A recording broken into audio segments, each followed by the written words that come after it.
I can say good morning again. It's in the wee hours of, let me look, in the wee hours of Monday, the 22nd of September, 2025. And uh, I'm feeling a little bit better, but with mixed feelings. I listened to a very long monologue covering quantum computing, quantum interconnectedness, and all kinds of things. Fairly comprehensive, but I listened to it throughout and was kind of disappointed because it was a sensationalist, uh, making quite a sensation out of the best thing since sliced bread. Um, I know I'm maybe minimizing something too much because there were some excellent things covered over time through the, I think about, I don't know, maybe an hour and a half. Uh, don't think that I'm really just trying to just totally detract from what was said. I listened to the whole thing, and that's in itself special considering my lack of uh, stamina and everything. Parts of it were very good indeed, and if you factor out the bombast or the stentorian uh, kind of element throughout, uh, you know, it was it was kind of interesting to notice that throughout subtlety was one of the ideas that was extolled about quantum physics, quantum computing, so on. But it just was in such a way that, gee, uh, it's like being bludgeoned with uh, things that were true.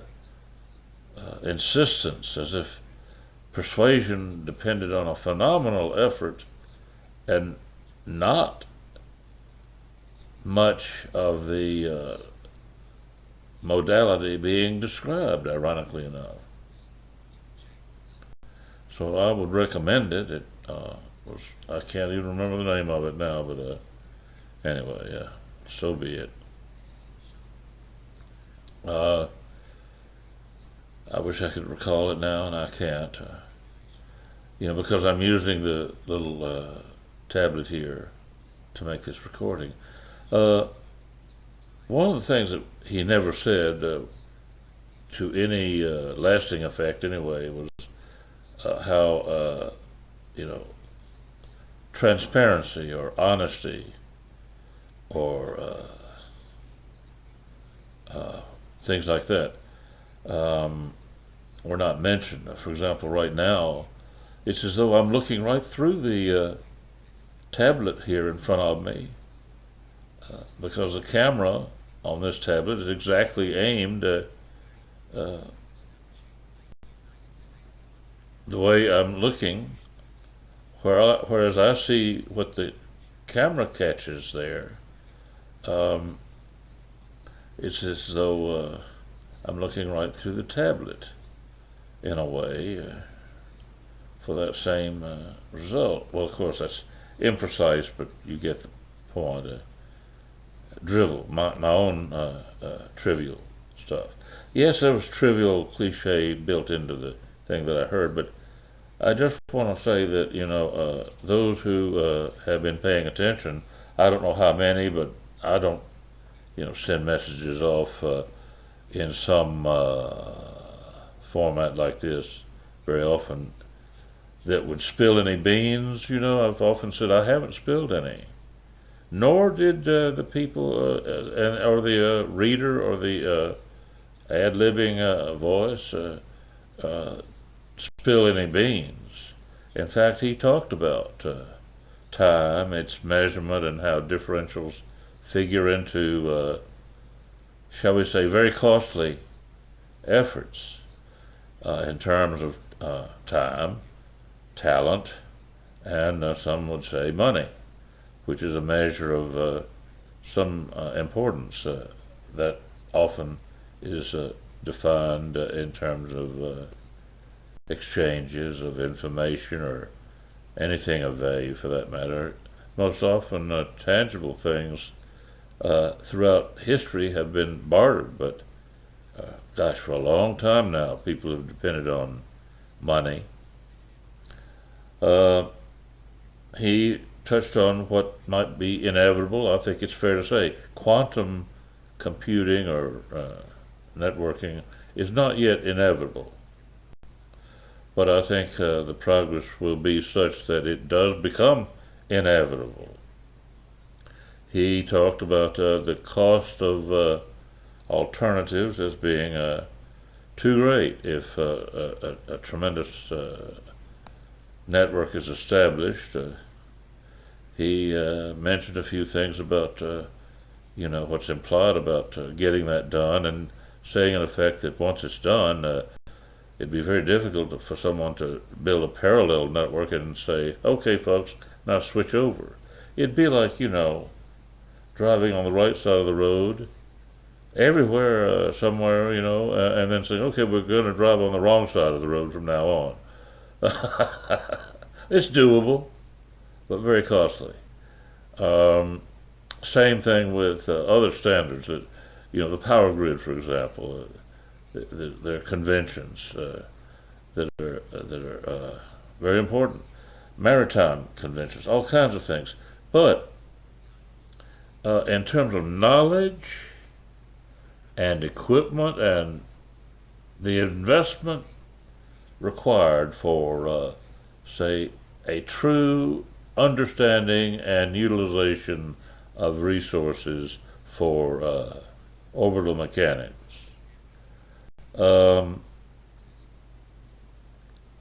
If that becomes part of what people know about, then so be it. But I'm not going to say more than the gentleman was willing to do. I have not said anything such with quite the inferences laid out like he did, but that is exactly what I've referred to.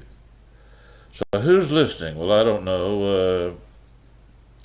No, I can also say that he went pretty far into the implications of hegemony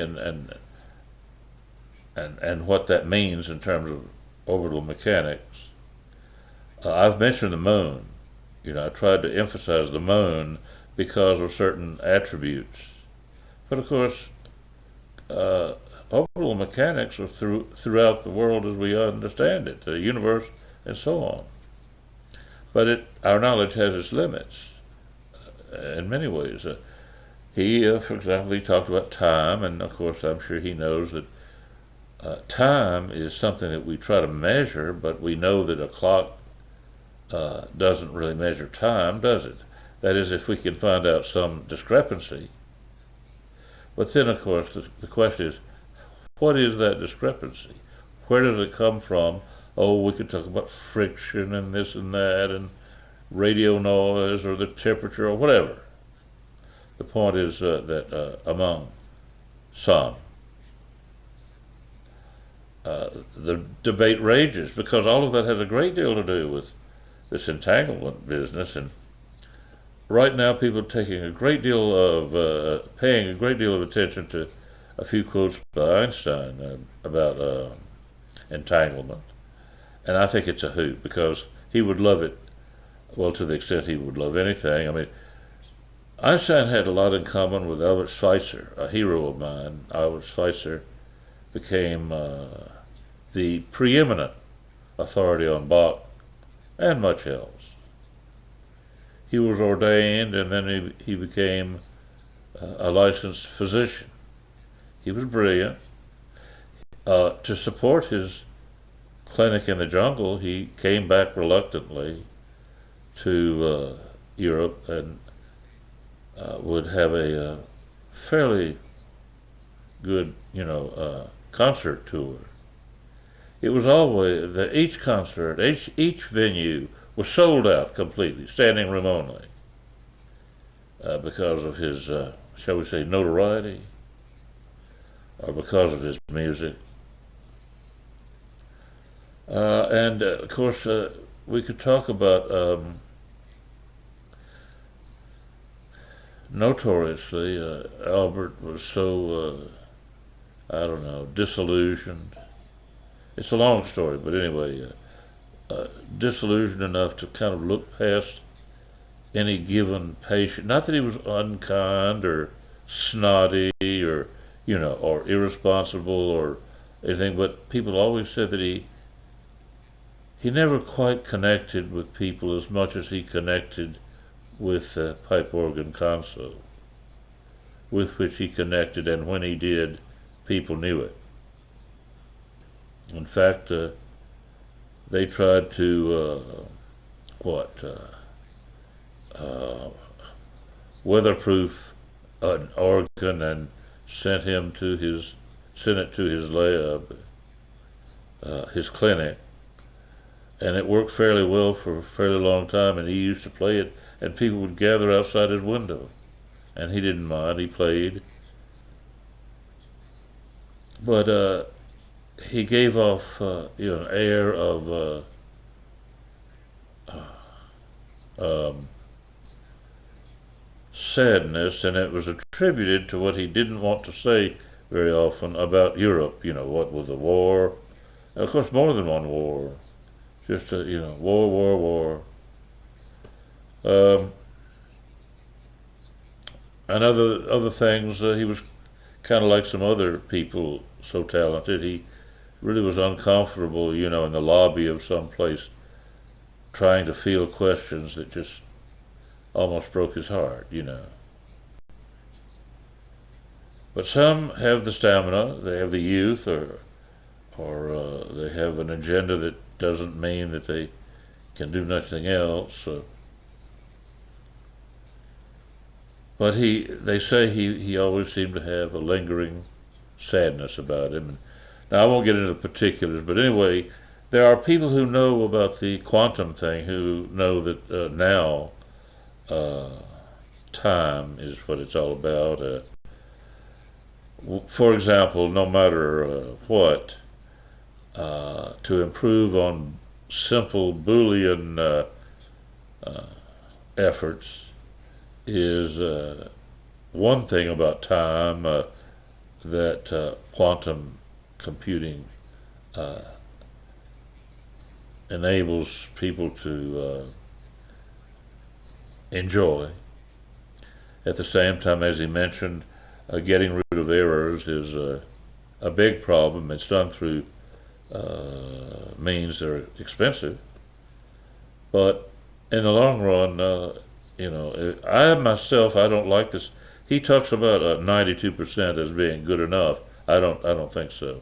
I don't think that if I were in an airplane run by the best quantum logic available, that is, I'm not saying that physically something that would be quantum enabled might be in the plane, and then you would program it and see what you could do. No, I would not want that. I would want the best old-fashioned classical binary machine, and go with that. 92% is not good enough. Um, I can understand, for Austria's sake, hey, that's not bad. It's not bad for a lot of things.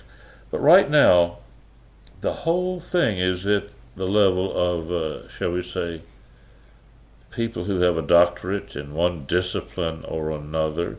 And when I say doctorate, I mean that. If we're talking about philosophy, we're not talking about cashiers at a McDonald's, uh, in the sense that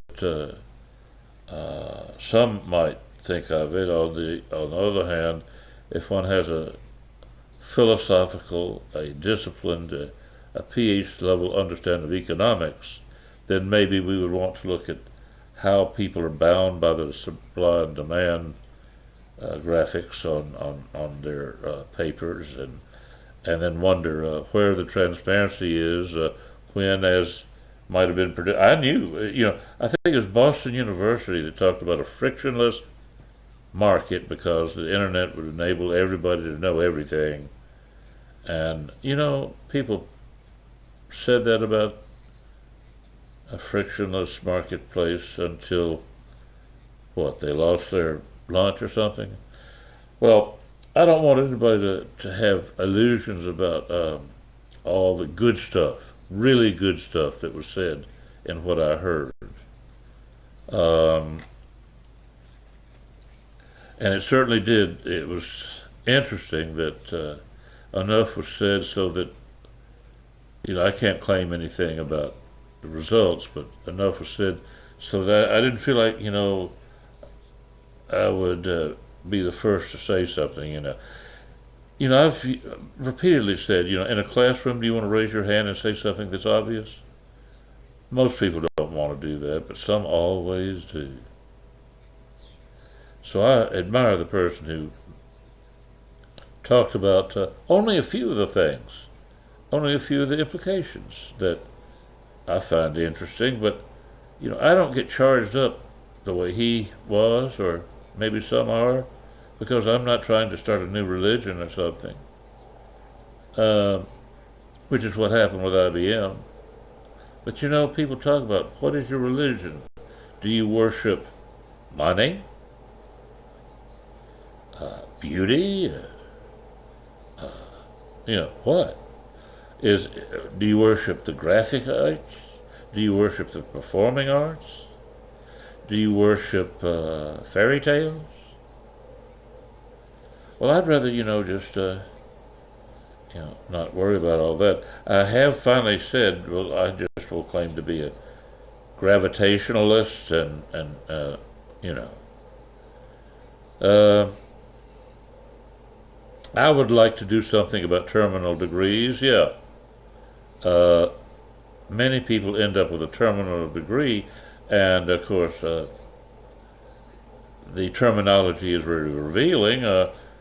Even if a person goes on to a postdoctorate or something, but I don't want to see the day when almost everybody on a campus is suspect.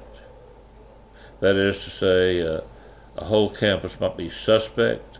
They might be getting an education to prop themselves up so that they don't fall over if they're in a gathering where others are not quite so dependent on being propped up. Now you see, that's a very vicious thing for some to say. I don't mean it to be vicious. I mean, to tell everybody. Well, for example, like Bernie. Bernie of Vermont says, "Hey, watch out! Don't make the wrong choices." Will people burn out if they go into the whole idea of physics and entanglement and quantum error reduction systems? I dare say a lot of people just can't quite cut it. So I would say to them, don't worry, find something better for yourself.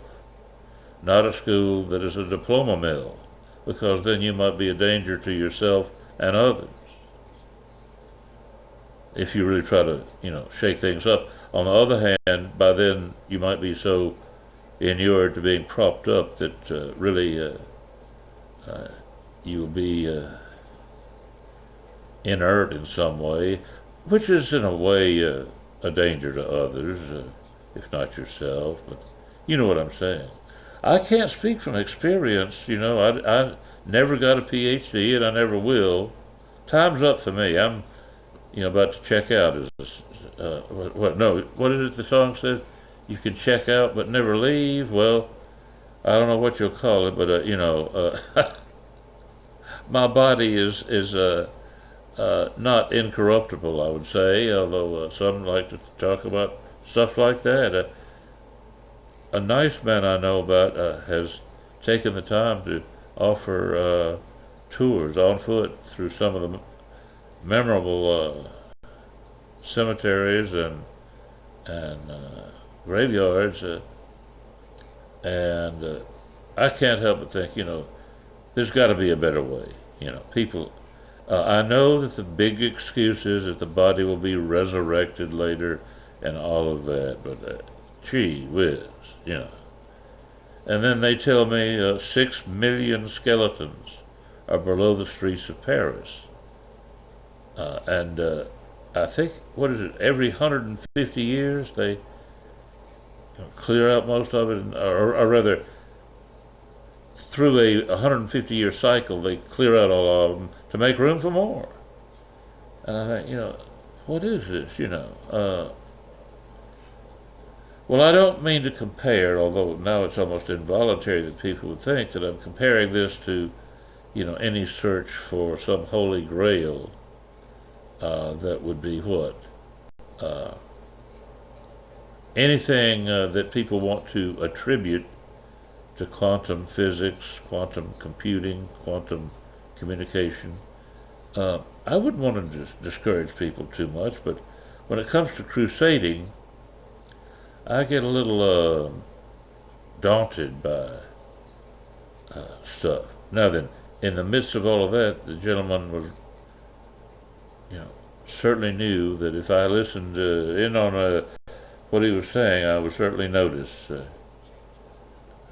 No beans in particular, but rather, I think what he says is common sense and relates to quantum physics, and probably a good high school student would say, of course. He's obviously right about that. Of course, some would say, well, how do you know that? Well, never mind. You know how people are. But I mean, it was not difficult. But there are some things that, being surrounded now by your protocol that demands that I be treated like dirt and as crazy or whatever. There's no way that I can even get a telephone because of my destitution, really. And that's something that has been caused, and people don't care how I got to this extremity. Certainly not those who are now cocksure that they're doing the right thing with a piece of dirt. So given that, nothing I say would make much difference. Nor do I have the resolve or the enthusiasm or the stamina to get involved in stuff that would tempt me to try to somehow vindicate with lots of verbiage. I just, never mind, never mind. But it's so good to know that other people are doing just that about at least some of the basics. I started out and I've hardly gotten beyond just, well, uh, the idea of influence among nations on what they do for themselves and how that figure into hegemony around the moon, and at the same time, what could they all agree to, and I think this is true, what could they all agree not to do by virtue of what they know of the realities. If people begin, of course, to think of hegemony involving the moon, it will be readily apparent how to protect the planet. Um, of course, it's not just around the moon. I mean, but yeah, um, I'm glad people are beginning to realize that there are some fantastic possibilities in terms of efficiency. Uh, some say, "Oh well, we can do Boolean stuff now." That's true. We do it all the time with a binary machine. But with quantum machines, when you have many, many ways to do Boolean without some of the proximal problems, beyond heat exchange and vibration, stuff like that, really, it not everything has to be reduced to what is binary. However, I would caution people that the best thing to do is, if they ever really get, say, upper 90s percentile of reliability, then they can, you know, basically inform a binary machine uh, of results that can be managed in a peripheral way. And then I would feel better. But like I say, I would not want to go with 92% in some Boolean beginner's edition to fly an airplane. Yes, it's true about landing and navigating or rather taking off, navigating and landing, but I don't want to go there. I don't want to be in an airplane where somebody might just be, complacent or whatever, uh, which is human nature sometimes. Um, but that doesn't mean it can't be that quantum physics has no place in in a safety system. It's just that I would not want to go somewhere in a car or in a plane where the level of safety, you might say, is some 90%, 92% correct. Just wouldn't want to do it. Why do that when there are better alternatives? Now, there are other things that allow for that, and that can approximate the frontiers of a certain kind of knowledge effectively, and then, in effect, switch to standby while people think of what they might want to do next about increasing the capacity of quantum error correction, and that's really the main thing now. Uh, I know cost is a factor and stuff like that too, but getting from 92 to 96 and above would be not quantum, but it would feel pretty damn good for many applications. And of course, to get to 99%, which some binary machines can do, would be wonderful. But I don't see that for a while. Not in my lifetime, anyway. Um, but the thing that really interests me, is to think that people can listen to the broadcasts I'm talking about, and among them will be high school students who are, pacing right along with every word, every sentence, every paragraph, right on top of the game, you might say, at that level, knowing exactly what he's referring to and why, and who might just want to specialize in all of it, be literally inspired to get into it. Quantum physics is really a hoot now with all the new things that are possible. Well, here it is, 28 minutes, and I've said more than enough. I'm debilitated because somehow the train left the station and left a thug in charge of my existence, and I better get some rest because it's a Monday. That means anything can happen. I don't know what, but I was accurate with a few predictions, and now I'm sad. Okay, less than 30 seconds. 30 minutes. Well, that's fantastic. 29 and some odd seconds. Have a good day.